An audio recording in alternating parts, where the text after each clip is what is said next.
This is the Makomanai site of the 39th annual Sapporo Snow Festival. This is also the base for the Japanese Ground Self-Defense Force, and they build these huge sculptures that take up to 500 truckloads of snow and up to 1 month to complete. Base talks in Manila are set to begin. This afternoon, the U.S. Special Negotiators plane touched down in Manila.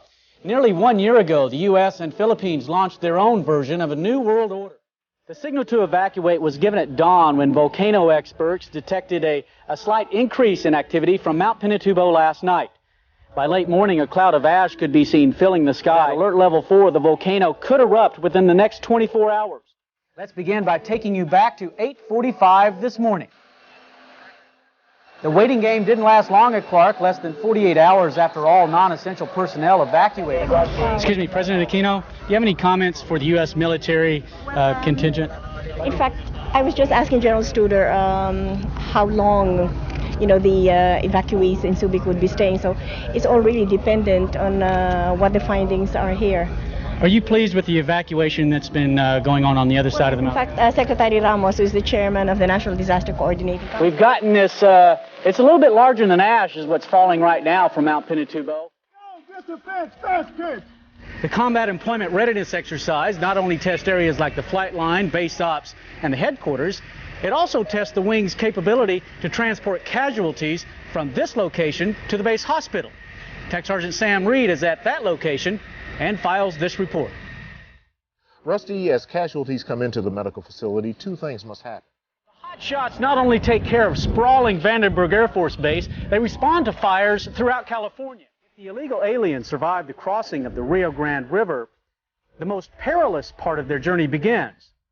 Human smugglers are paid hundreds of dollars to get them past the Border Patrol. The smugglers then drop them off in the Texas countryside, where they're left to suffer, or worse, left to die. Go Air Force! Happy birthday! Woo! In Aloha Stadium, the AFC and NFC All-Stars prepare to do battle in the final game of the season. Its first mission, it'll be headed to Europe with the Air Force Band and the Air Force Chief of Staff. Of Guyana keep watching their school and perhaps their future take shape. Sergeant Rusty Barfield, Air Force News, Guyana, South America.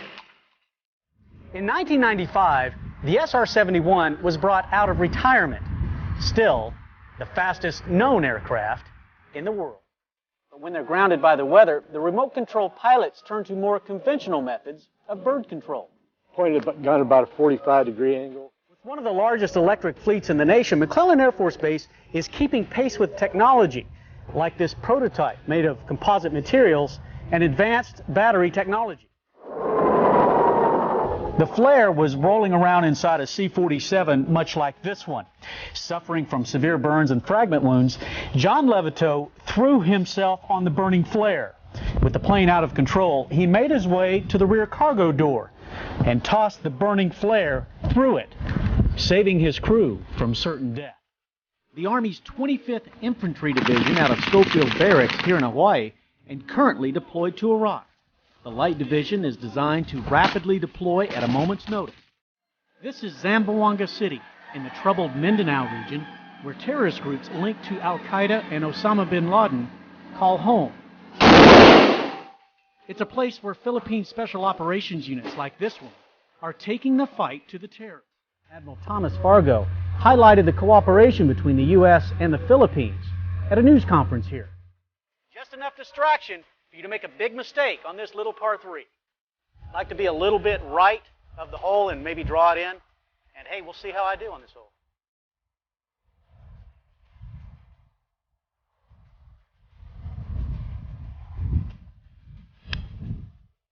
We'll see if we can birdie this signature. Through all the difficulties and challenges of raising Maura, Galen, and Genya, this family wanted to do more. This is Madison Benton-Nealon. She was born on Groundhog's Day of '96. We were actually there the day she was born. This is Hugh. Who I took more with me to Vietnam. Yay! This is Ashinafi. A truck had fallen on him or run over him, and he had lost both of his lower legs traumatically. This is Abba Benton-Nealon. She had polio and had already had a couple of surgeries on her feet and legs. In case you weren't keeping count, that's 7 kids in the Nayland Benton family. 5 of those hard-to-place adoptions from around the world. Quito, Ecuador, doctors, nurses, and technicians see their patients for the first time. That's good. He wants to give this patient some morphine real quick. Okay, we're going to put her down on the floor, then we're going to transfer again. And begin preparing for the flight back to the U.S. I got to give him a divided dose here, so. One by one, 3 children and 3 adults are carried on board. 3 are stable, but 3 victims, including a 5-year-old girl, are in serious condition.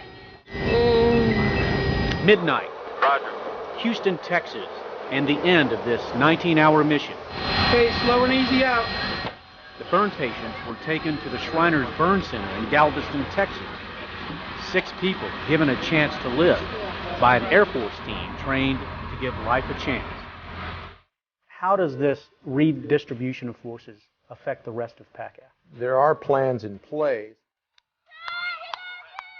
Wherever you are. Over at the pier, hundreds of families look for their loved ones on board. As the ship comes closer to the pier, Joelle has one goal in mind. Oh my gosh. Is that you? No, okay, wait. I think maybe. Yes, it is! I found it! That's him in the middle of your screen. Brent Yamada is back home.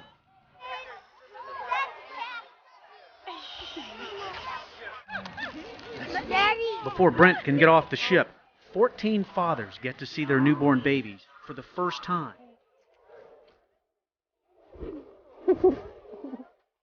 General MacArthur wades ashore. The bitter days of Corregidor are 2.5 years behind him. That historic moment, right here at Red Beach in 1944, made good on a promise General Douglas MacArthur made that he would return to the Philippines. This is one of the more interesting entries here. The vessel is 5 feet wide, and it's simply called the mother of all boats. Hickam Air Force Base was chosen for this new airlift mission because of its strategic location in this part of the world and other Pacific Command assets on the island. Next on the Pentagon Channel, Secretary of Defense Robert Gates and Chairman of the Joint Chiefs of Staff, Admiral Michael Mullen, speak with reporters at the Pentagon. The 44th President of the United States and our new Commander-in-Chief, President Barack Obama. And speaking on that topic, as all eyes continue to be on Washington, D.C. today, in his first speech to the nation as Commander-in-Chief, President Barack Obama spoke about the wars in Iraq and Afghanistan. Master Sergeant Russell Barfield from the Pentagon Channel sat down with Tiger to discuss thoughts on golf, family, and country, all influenced by a serviceman's guidance. Your father, he must have talked about his experience in the military as a child. What do you remember about that, and in terms of how it helps you today on the golf course? Well, it ranges. How did your presidency change the day after 9/11 in terms of being our commander-in-chief? Yeah, that's a very good question because my presidency changed a lot. You face many tough issues as commander-in-chief. For instance, drawing down forces in Iraq and ramping up in Afghanistan. What goes through your mind when you are in front of these Marines here at Camp Lejeune and you have to tell them that they're going into harm's way? Well, look, this is the most important, most sobering decision that you make as a president. You bet.